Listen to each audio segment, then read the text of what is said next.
Hi, everyone, and welcome. I am very pleased today to be joined by Marlene Laruelle, a research professor of international affairs and political science at George Washington University, and also the director of illiberal studies.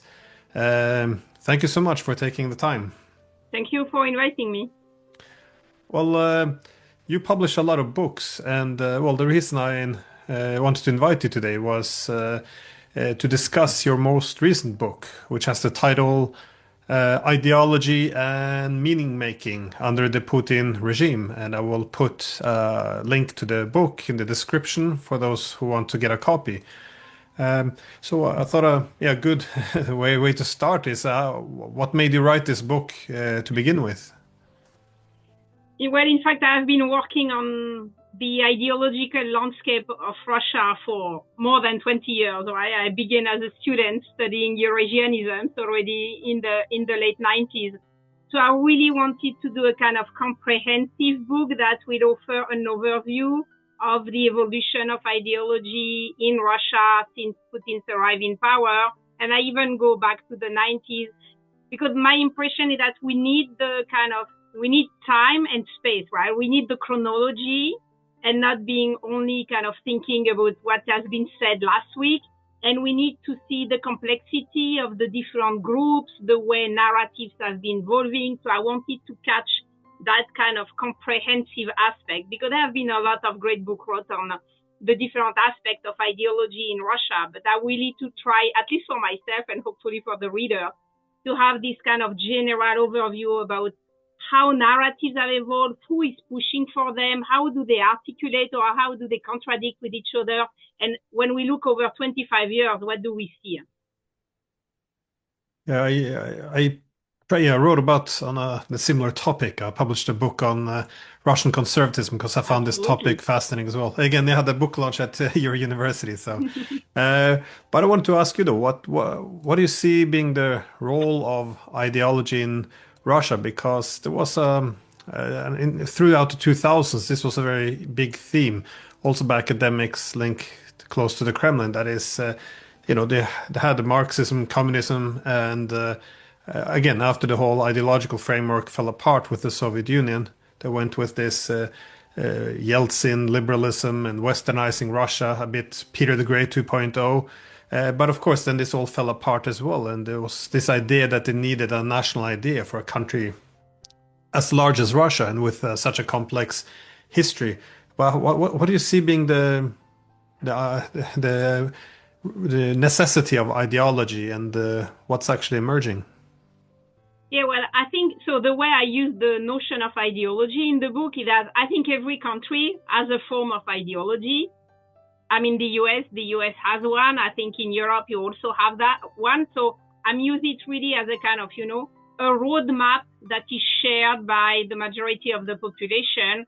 And that is giving us some framework to understand, who we are as a nation, what is our history, what are our kind of feature. And it can be constructive, right? It can be constructivist things, right? We like to play with mythology, but I think it's part of every nation. So I don't think the Russian case is so specific on that. I mean, there is a Russian tradition of spending a lot of time and energy in trying to build that. But I think the kind of nation building aspect is very nothing specific to Russia. And I think indeed, and it's something I try to do in the book, is to show that it's a nation building process also, right? Russia as it is in its contemporary territory never existed before. It's no more the Soviet Union, it's no more the Russian Empire. They had to reinvent a lot of things of what it means to be Russian. So I think the nation process building aspect was a big part of that. And then there was the more kind of political ideological aspect, which was that I think the regimes was very much shaped when it really structured itself in like late 90s, early 2000 about the fear of a civil war that was there in the 90s, this kind of feeling that Russia would fall apart also as the Soviet Union, and the idea that, you need consensus, that political divisions are dangerous for the country and that the country needs, because it's large, because it's multi-ethnic, multi-religious, because in the kind of the national construction, the state is seen as the kind of the supreme element of the national construction. there needs to be at least a minimal consensus of what it means to be Russian and what is the Russian national history. So I think for me, this really a kind of important element, and that's why in the title of the book, I wanted to have meaning making, because I think it's a genuine process of trying to create meaning that makes sense for the majority of the population. And that's why I moved away from, propaganda type of analysis, because I don't think it's capturing the whole spectrum of the project, which was really to make sense of what is Russia now. And then, of course, over the years, the flexibility of the political project got gradually reduced, right? And some options in terms of narrative that were allowed in the early 2000s got gradually kind of marginalized or kind of put aside. And then I think we see gradually the kind of structuring of a narrative that is more and more kind of codified. And so I also wanted to look at that kind of evolution over the years in the book. One also look at the different utility, though, of ideology, because after the 1990s, when Russia really became clear it wouldn't be part of the new Europe, there was, the different problems with adopting liberal democracy like its Western counterparts as a leading ideology. One, of course, as is suggested in the 1990s, they lost a bit of trust in this and faith in the whole idea of liberal democracy. But it's also the idea that if they weren't going to be part of the West, that they still were going to follow in the West's footsteps, that this would create a perpetual unequal partnership. But also, if you're going to have a divided Europe where you compete for influence in the shared neighborhood, how can you have any soft power if you're just trying to be a poor version of the West, I guess? So I guess my question is, do you see where does the strongest impulse come from? Is it a need for national cohesion? Is it some strategic positioning, again, very instrumental, or do you see this as driven by something authentic that is seeking a mission, a purpose, something spiritual to define who you are in the world? So I think it can be both, right? I don't think you have to choose between one or the other. If you think about what politics is, it's a lot of genuine commitment and instrumental use of them. So I think there is a genuine component about we need a national narrative that make cohesion of who we are as the post-Soviet Russia, and a narrative that make us indeed toward the West and the whole world, that we have a kind of identity. So there is a brand Russia that is identifiable. So that I think was the genuine component.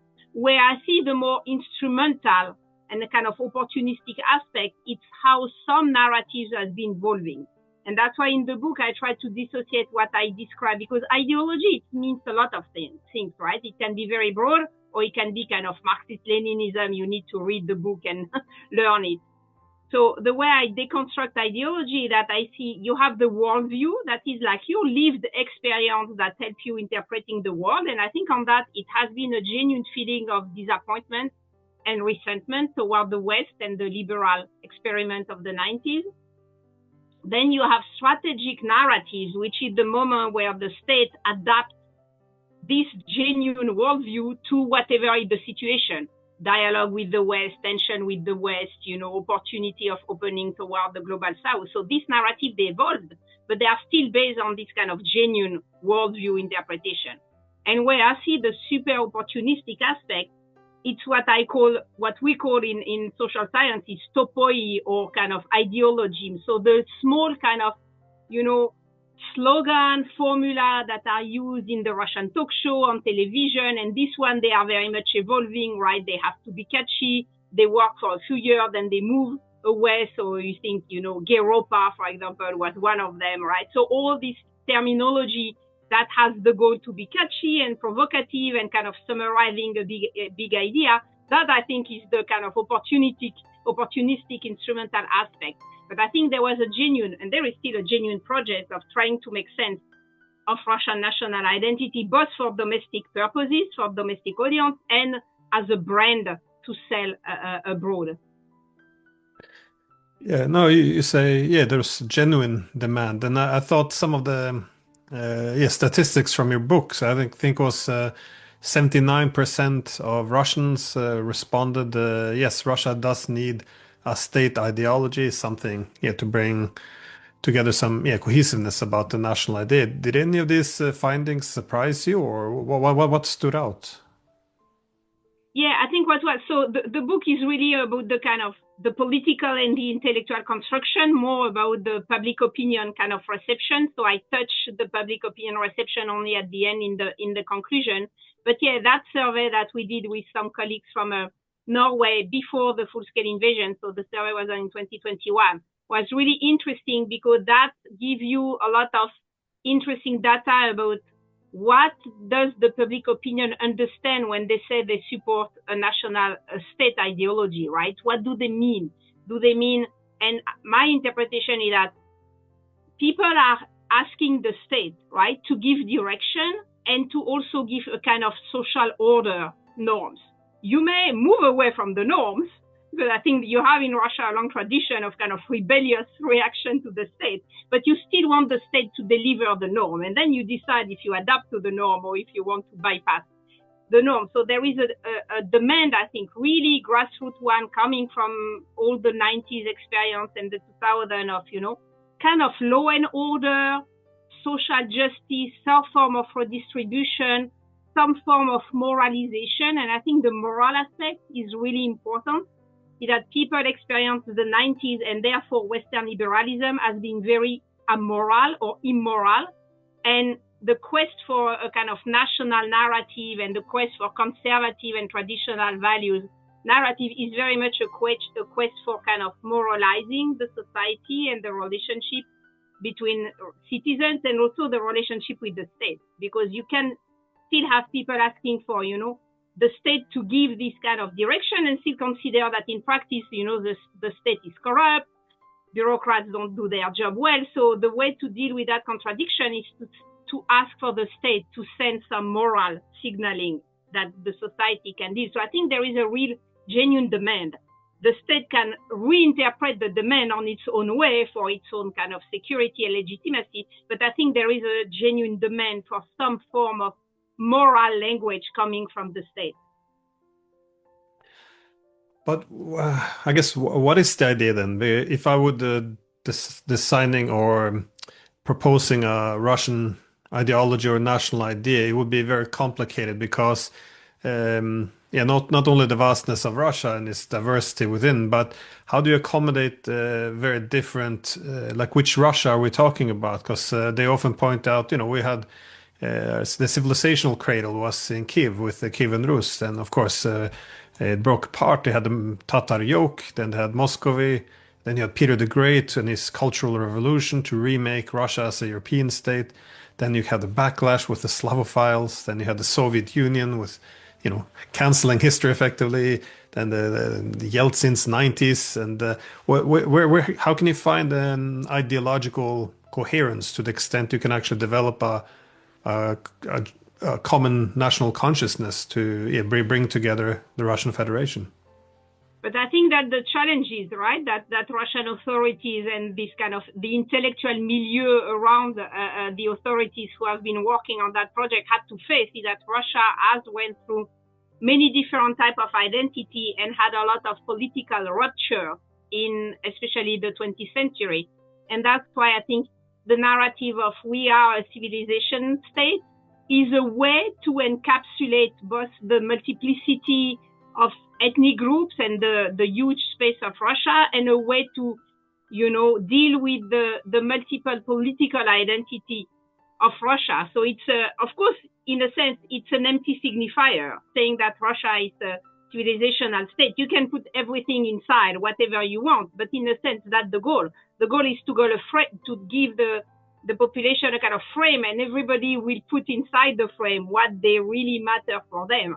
Right? So it has some form of anti-signifier because it's open for reinterpretation. But I think that's the way they have been trying to think that. So insisting on the continuity, on the state as always being the kind of the legitimate core of the nation, and the rest of the national body having to, in fact, follow a state direction. So that for me are kind of has been the key element. And you could imagine, in fact, keeping exactly the same way of framing Russian national identity and having a different political regime than the one we have now. So there are a lot of flexibility, and having this kind of historical rupture is not necessarily a problem in terms of nationhood, right? I'm a French citizen, right? So when I was a child in the French school, we were taught both, the French monarchy and then the French Revolution. One cancels the other, but it's still presented as one whole, long history of French identity.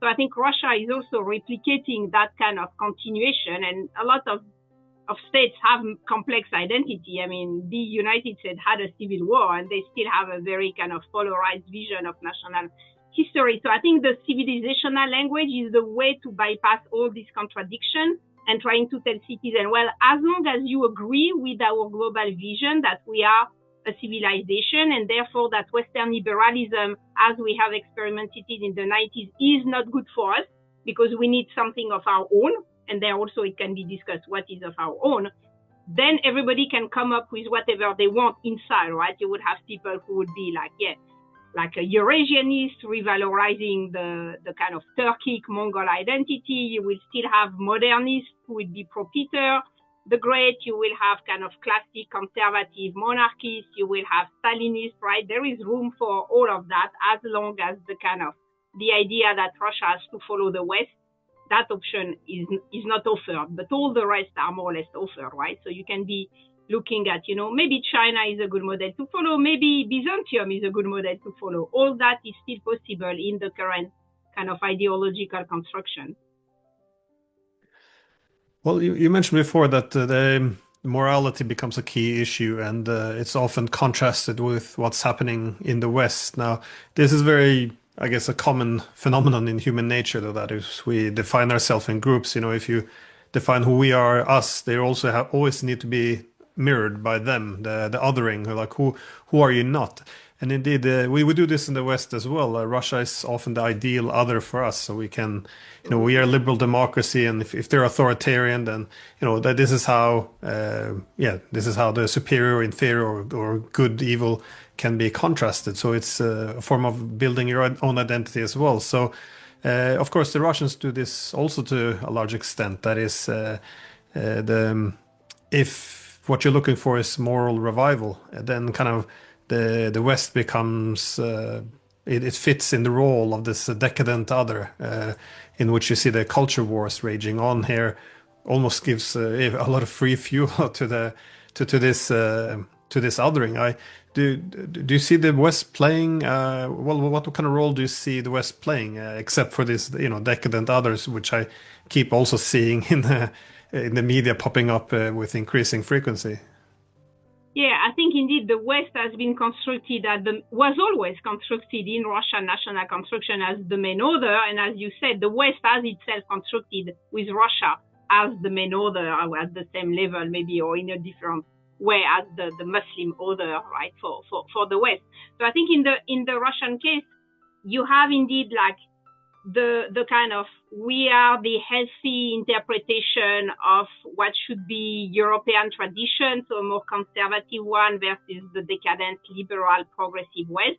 So that has become the kind of key way of framing the relationship to the West. But you can still find narratives about we are the real Europe, we share Christian values. So if we look toward the past, we share a lot with Europe. If we look toward the future, we want different type of society, but we still share these roots. I think there are still kind of some form of admiration. And if you have strong resentment in Russia against the West, it's also because you had elites shaped by West and seeing the West with admiration, right? In terms of, rule of law, economic development, and the kind of, the traditional European humanistic culture. I think these elements are still very important in Russia kind of construction. And I think what is happening now since Donald Trump came back to power here in the US is this kind of interesting element on the Russian side of thinking, okay, so there is this conservative West that is also anti-liberal or post-liberal or illiberal, that is more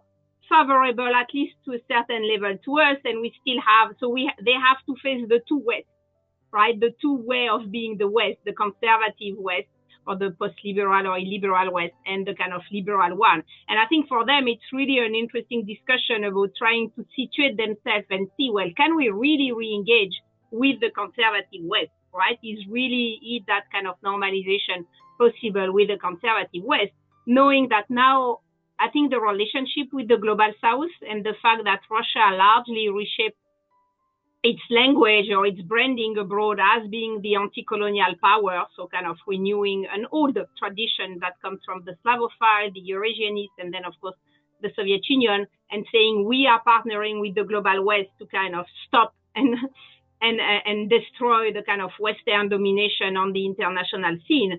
So you see, they have multiple identities to deal with, right? The complexity of the West that shows different faces, and then the relationship with the global South. And I think you have really interesting kind of discussion among some of these Russian kind of academic elites and political elites about how do we make sense of all that and how do we adapt Russia's position toward all these kind of current transformation.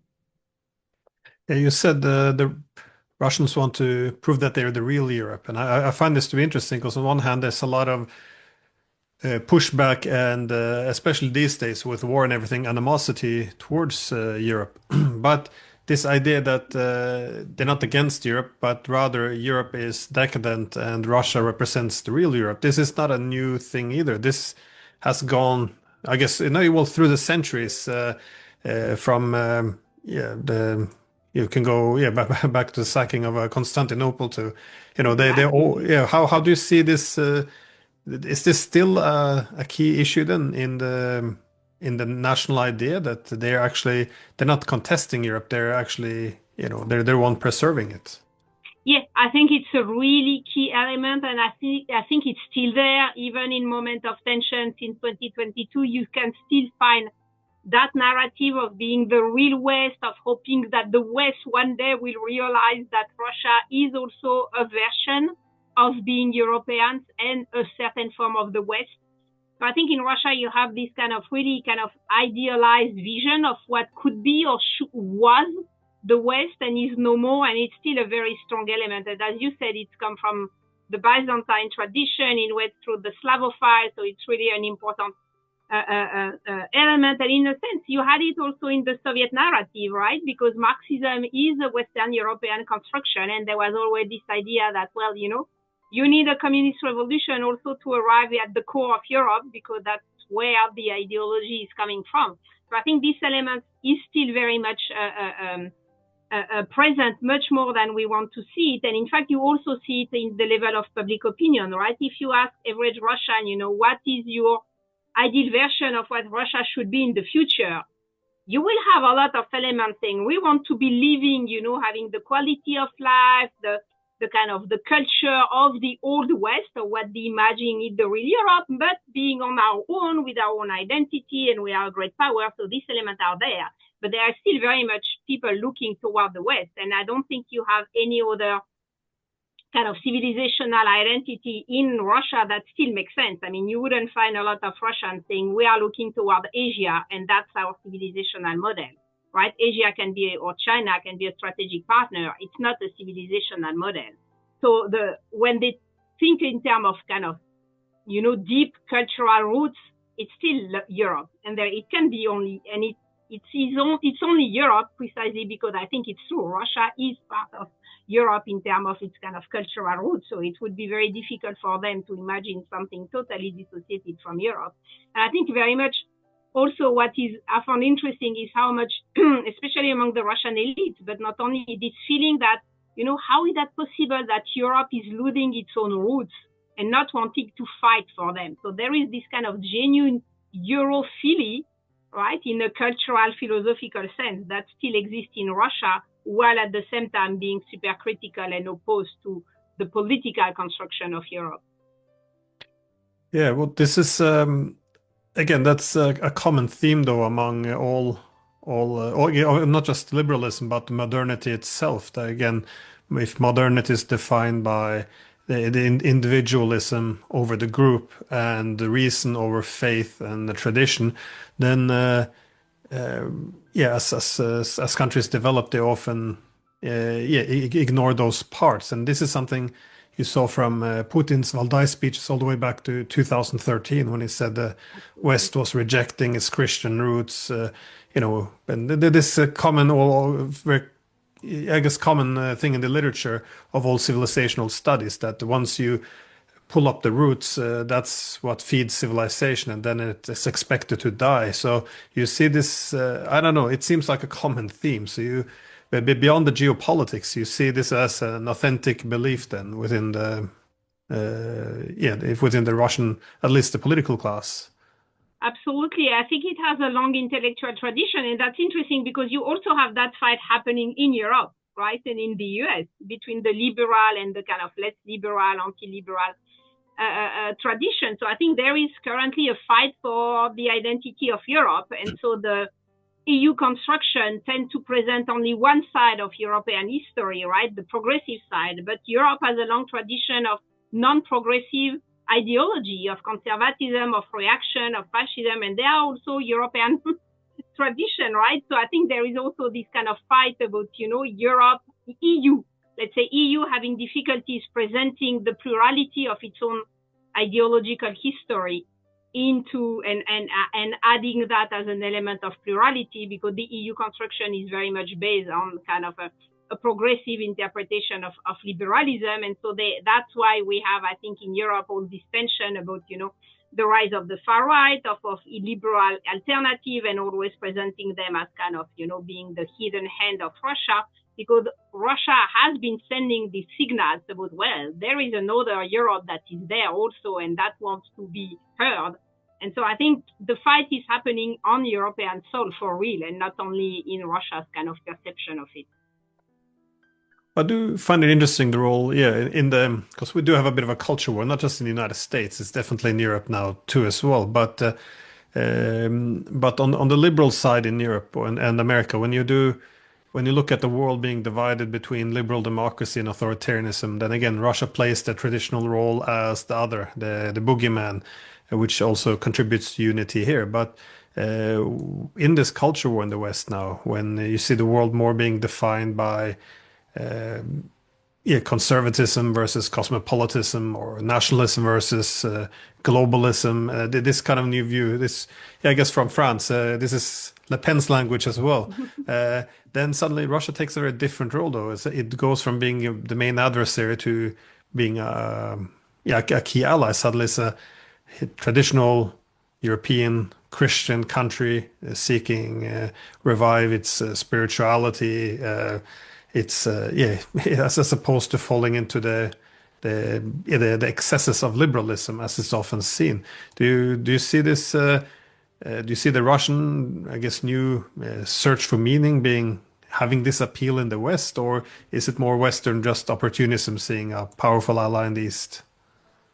No, I think there is an appeal coming from Russia. Russia, the brand of kind of anti-liberalism, and whatever means liberalism, it can be the political one, the cultural one, the geopolitical kind of NATO one.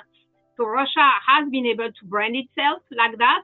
And I think and that's why for me it's important not to look at that kind of possible convergence or confluence, not as an influence from Russia, but also as non-liberal forces in Europe and the US, also looking for, well, who is on the market of ideas, and finding Russia.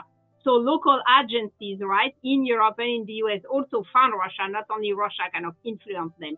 They were also interested by what Russia was bringing, and we can discuss that it has nothing to do with what Russia is in reality for those of us who know Russia in reality, but there is this kind of myth or image or brand of Russia as being a strong country that has been one of the precursors in framing this kind of illiberal term. That said, I think that, and we see that now, especially in the US, you can be liberal, and in that case, indeed, Russia is no more your enemy. Russia can be a partner in kind of attacking what you see as the liberal mistakes.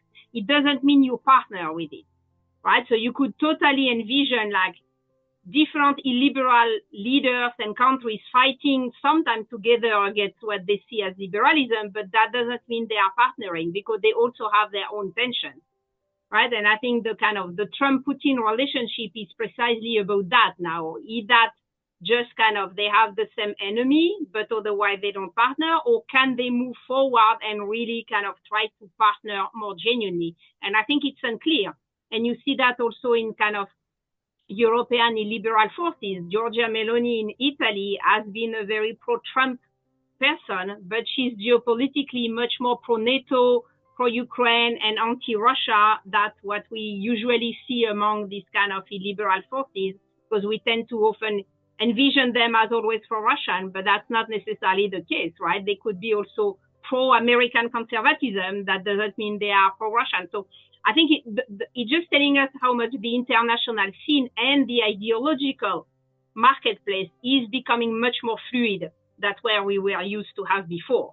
So all the kind of old dichotomy, you know, democracy, authoritarianism, that is kind of in the process of largely collapsing, or at least being so blurry that you cannot really interpret, you know, in which side do you want to put the US now with Donald Trump, right? It's not more the classic liberal democracy. He's himself moving away from it. So I think this fluidity is what is difficult to capture for external observer, because it's shifting all the boundaries. And I think on that, Russia has been a precursor. And Russia is totally fine dealing with that fluidity, right? It's a very postmodern fluidity. They can deal with, you know, the global south. You speak to the far left, you speak to the far right, you speak to Muslim, you speak to Christian, right? You speak to very different audiences, and that works for them. That's the impression. So I think they navigate that fluidity much better than what the West can do. There seems to be some, again, some repeat in history, because in the 19th century you also had this, well, in Western Europe, when you had the sense that industrialization, that we had, you know, rushing towards the future too fast, we left something important behind. So you had conservatives from Germany, France, United Kingdom, who would go to Russia, which had and essentially seek to recapture some of the things we lost on the way. So again, this I guess this international dynamics quite interesting, but I also do see a lot of the references these days among the more within those trying to frame the Russian ideology, a lot of references to well, obviously Dostoevsky's views, but also Solzhenitsyn. Then whenever I hear the Russian conservatives, I always think of this Solzhenitsyn's 1978 Harvard speech, where he argued that both the communist and the capitalist had doomed themselves by pursuing the modern and material above the spiritual, and they would kind of, you know, with all their antagonism towards each other, they both suffered from the same disease. Not the message they necessarily wanted to hear from him, but this appears to be the essence, I guess, of a lot what you're hearing, though. Yeah, absolutely. And I think we are still in difficulties at capturing how much Solzhenitsyn got so important, I think, in framing that Russian vision, because it's not necessarily the one the most quoted. But if you look at who is quoted, you would find Dostoevsky, Danilevsky, Leontiev, you know, the classic like Karamzin. Solzhenitsyn not so often, but in fact, when you look in terms of the way the ideas are framed, I think he really had a very heavy footprint in framing that as a kind of, you know, moving away from modernity pattern that has a long tradition in the Russian philosophical space, because it has the spirituality, the kind of eschatological mysticism tradition. So all these things, even if they have largely disappeared from contemporary Russian society, of course, but they are still there, right, in a sense, in the air. So they are this kind of, they sound familiar, even if the kind of intellectual tradition has been lost. I think something remains, and on that, I think Solzhenitsyn was also a kind of precursor on many aspects, with this kind of, you know, anti-consumerism, anti-capitalism, kind of moving away from, you know, abundance of things and going back to something that would be much more kind of, spiritually centered. It has a lot of resonance with a lot of debates that are happening now in what we call the post-liberal sphere, right, including in the West. So I think here also on that, Russia has a quantity of authors who have been, in a sense, precursor of many of that trend, and that who speaks to audiences that are also outside of Russia. So that's why I often think we tend to see kind of Russian influence everywhere, but it's just that Russia has been producing vision of the world that then have circulated by themselves and got some form of resonance, right? If you think also, the current kind of rediscovery of the Cosmism tradition coming from Russia by people in the US around the Dark Enlightenment, aspect. It's also like people have been reading, like the big cosmist Russian names. They have been kind of making some element of them. I mean, so if you study the philosophy of the Silicon Valley, you will find references to Russian cosmists, right? So Russia has been producing a lot. Well, in the third part of your book, you call it counter-revolution. Now, this, of course, suggests there's a revolution, and yeah, Russia's countering it. So, but this is at the beginning. You write a lot about the rejection of Western universalism, and yeah, I thought this is interesting because this is something that, of course, brings the countries like Russia very close to China, which is also very anti-universalism, and of course one could put India in that box too, perhaps. But what is the essence there, though, of the rejection of Western universalism? So how do you see this?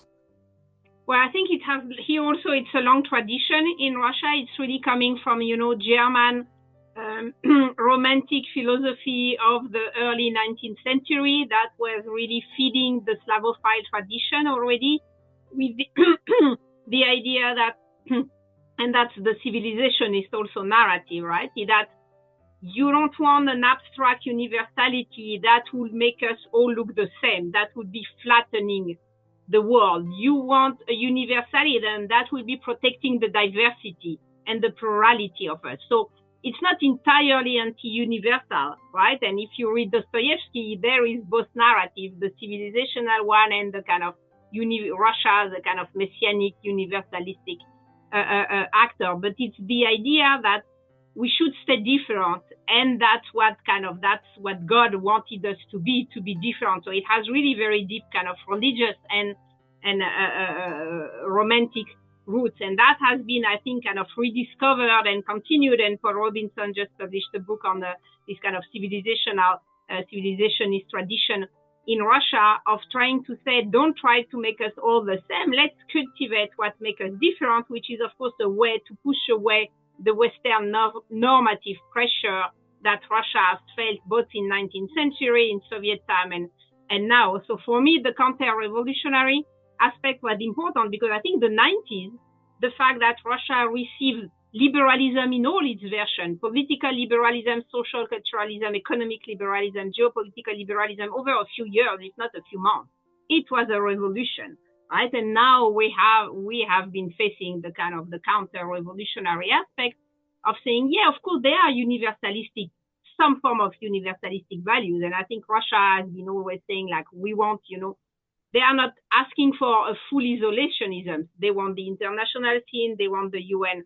General Assembly, but there should be sovereignty of each kind of big civilization of its own. And of course, when you are a big state like Russia, it's easy to have a civilizationist narrative. If you are a small state that feel that you are just part of a sphere of influence of another big one, that's not what you want.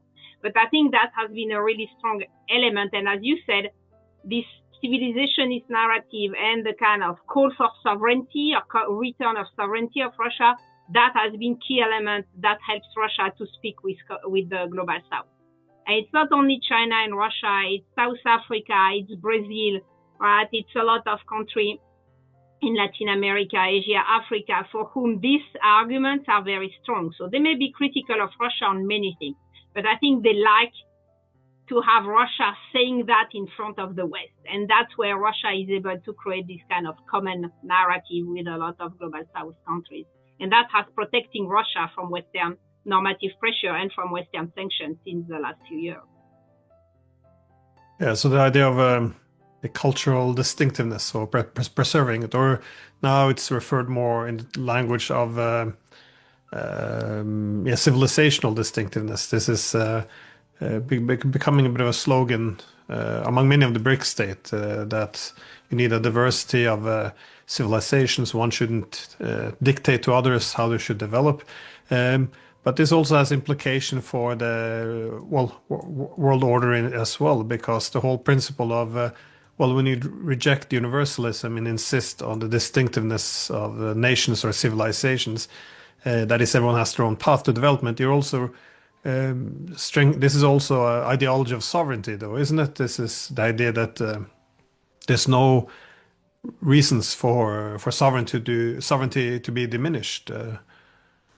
Yeah, I think the sovereignty argument is a very strong one. There is this idea that supranational institutions cannot be neutral ideologically. They are always representing the power of whoever is the stronger, in our case being the West and especially the US. So any supranational institution would be, in fact, not really like, objectively neutral, but in fact representing the status quo in favor of the US and therefore should be rejected. So we should be back to a kind of, some form of sovereignty, maybe not an absolute sovereignty, because there are also partnerships that can be done. There are some UN institutions that Russia considers really matter, but no more kind of supranational institution that would kind of be diminishing the sovereignty. And here also, I think it's a narrative that speaks a lot in the Global South, because the majority of Global South political culture has been based on the kind of, anti-colonial, anti-imperial tradition. And so once you get your nation from after a decolonizing process, then sovereignty is really important in your political culture.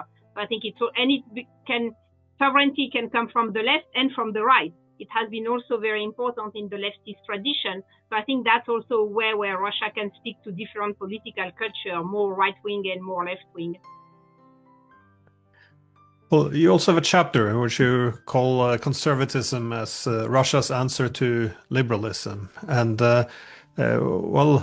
how do you define the Russian conservatism? Because conservatism is, again, the assumption that the stability of the present and future must be, anchored in the past. So again, it's the opposite of revolution, where you uproot history and the past itself. But for this reason, you often see conservatism take on different forms. Like in the United States, it's quite a contradictory conservatism, because as a country formed on a liberal revolution, the conservatism becomes a commitment to individualism and often free markets, which the whole it does contradict, not necessarily contradict, but this is what's been attempted to be preserved. But of course, it's very different than how you would define the Russian conservatism. So how do you see Russian conservatism balancing off, or at least presenting an alternative to liberalism?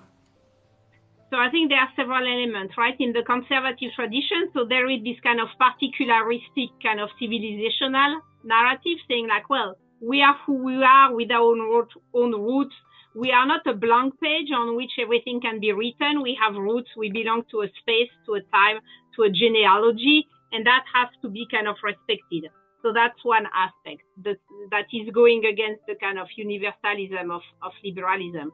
The second element of that conservatism is indeed how we deal with the fact that Russia had many pasts. What do we want to conserve, right? Is that Soviet time? Is that post-Soviet time? And I think the way it has been framed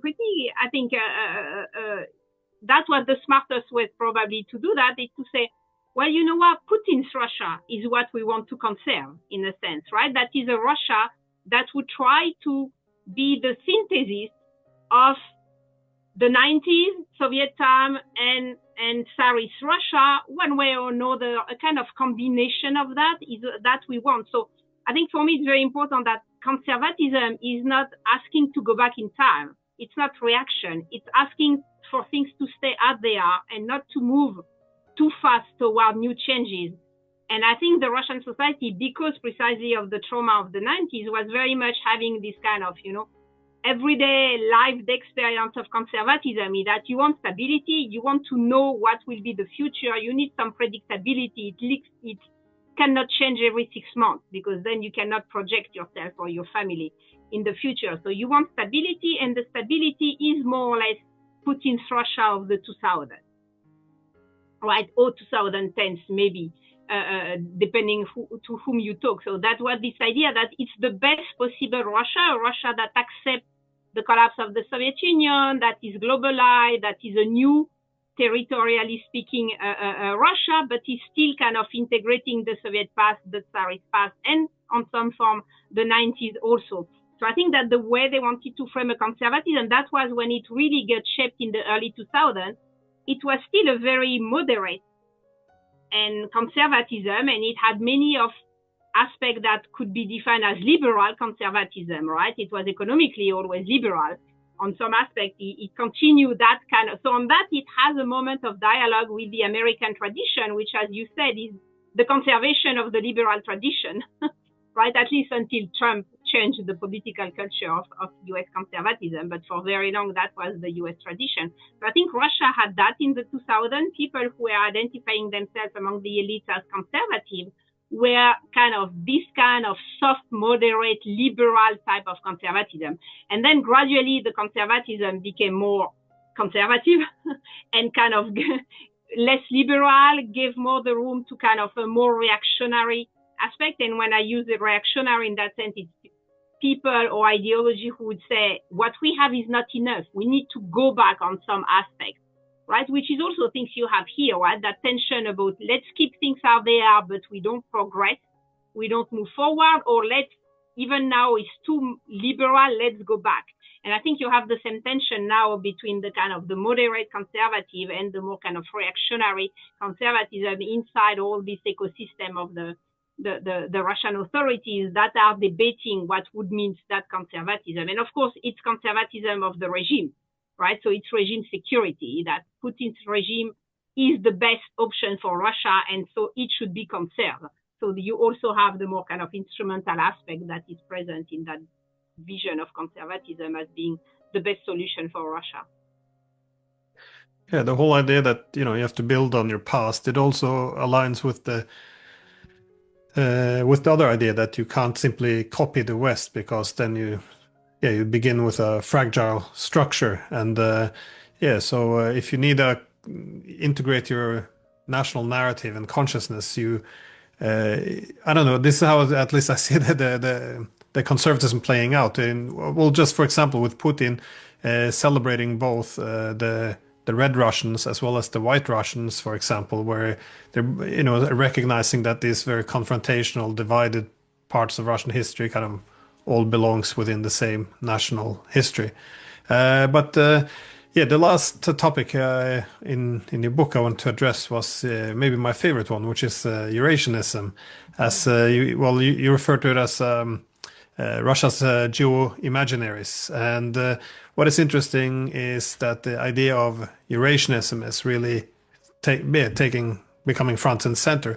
Of course, much of this corresponds well with the ideas put forward by Dostoevsky, that Russia, which only tried to be European, would be artificial. That it had to find its authentic self by also pivoting into the East. But you also refer to the transcontinental space. What is your view of Eurasia in terms of meaning making, as the title of your book suggests? Yeah, I think the concept of Eurasia is, of course, super flexible. And so you have multiple ways of interpreting what is Eurasia. You have the traditional way that would be mostly about the internal diversity of Russia itself, and the fact that Russia was historically based on this kind of mixing of the Slavic and the Turkic, and kind of revalorizing the Mongol time as being a positive time where Russia found at least part of its own national identity. So that's the traditional Eurasianist tradition. I think it's still alive when the Russian government is talking about the multinationality of the country and saying that, all ethnic groups are kind of sharing the same common destiny and history together under the leadership of the Russian nation. So that Eurasianist argument is still there. But the other element of the Eurasianist tradition, that would be that Russia, the kind of natural sphere of influence in what was the former Soviet Union and the former Tsarist Empire. I think that element, because it's geopolitically becoming more and more difficult for Russia to assert that sphere of influence, that vision of Eurasia, I think, is declining largely, and it has been replaced by the transcontinental space. So now when the Russian government is using Eurasia, it's very much in this idea of the Большая Евразия, right? So it's the partnership with China and the opening toward Asia that really matter more than the kind of post-Soviet sphere of influence, which is partly dying, right? So the internal diversity of Russia aspect is always there. The sphere of influence, I think, is disappearing, that part of the narrative. And then it's the partnership with China that takes the form of this Eurasia narrative, inside the BRICS. So it's a way to say, yeah, we are this kind of crossroad. We can talk to one side and the other side, but it's now much broader than just the post-Soviet space, because that has been too much challenged geopolitically, not only with Ukraine, but also with the Caucasus and Central Asia. So I think that version is kind of disappearing, but the other aspects of Eurasia are becoming very important. And it also goes well with the kind of turn toward the global south. If you present Russia as Eurasia, then the way you talk to the global south make it also easier, because you have internal diversity to present, right? So that's all the Islamic diplomacy of Russia, for example, built around the fact that Russia has an important Muslim minorities, plural. And then it's also a way to say, well, we are not only the West or the old West or old Europe, we are also this kind of Asian aspect, and that makes us part of the global South in a sense, paradoxically. So I think that's what Eurasia is so useful now, is that it can take multiple forms, and some are still very much useful and meaningful for the way the Russian authorities are presenting themselves and their own country. Yeah, well, often they use the term, instead of global south, they often use the global majority instead. But yes. But I did think it was interesting. Yeah, your book, the last chapter, looked on this, the global south through this anti-colonial prism. Yeah, well, also, given his Soviet history as well and the decolonization period. But yeah, I usually attend, the annual Valdai meetings, and I recognize that almost every year there's at least one panel or segment which is devoted to the global south and Russia's role in it, and in which they try to position themselves. And there's usually this conclusion, or the discussion is usually organized around the idea that, well, Russia's not technically the global south, but it's it is pivoting into it, or at least they have a lot in common. Do you see this as do you see anything, read more into this, or is it just that they're associating more with this, with much of the world, which they then see themselves as contributing to decolonize and liberate? Yeah, I think they will continue. I think it will be a long trend for the Russian foreign policy, because there is no reintegration in the West that will be happening in any case, even if we would have a peace deal in Ukraine. So I think the kind of there can be normalization of relationship with the West on some aspect, at least with the US. But I think the move toward the global South is really very deep. And it's not only a kind of strategic one, like, okay, we don't have the West now, we'll have the global South. It's a really genuine vision, interpretation that the world scene has been changing, and that even if Russia could reconcile with the West, do they need it? Is the West still relevant? Right? So I think that's a very strong narrative that comes from the Russian foreign policy expert, that, well, the future of the world is outside of the West, and kind of rebalancing the international institution and the world order. So I think it will remain a long-term strategy for Russia, and that's probably the right one that they have to have if they want to stay a kind of autonomous great power, even with a kind of declining economic power worldwide, but they can still kind of find their own room if they belong to this kind of multipolar system. I get the same impression as well. That is over the past centuries, Russia's always either been, pro-Western, anti-Western, but the commonality has always been Western-centric. The feeling I get now is that Russia doesn't want to be pro-Western, it doesn't want to be anti-Western either. It wants the West to matter less, I guess, and by delving deeper into the greater Eurasian space or global South or whatever conceptual paradigms would go into, that all of this leads Russia towards this idea. Anyways, Professor Laruelle, thank you so much for your time. I could speak with you all day, but I guess you Thank you have so other much. things to do. So yeah, thank you so Thank much. you for your invitation.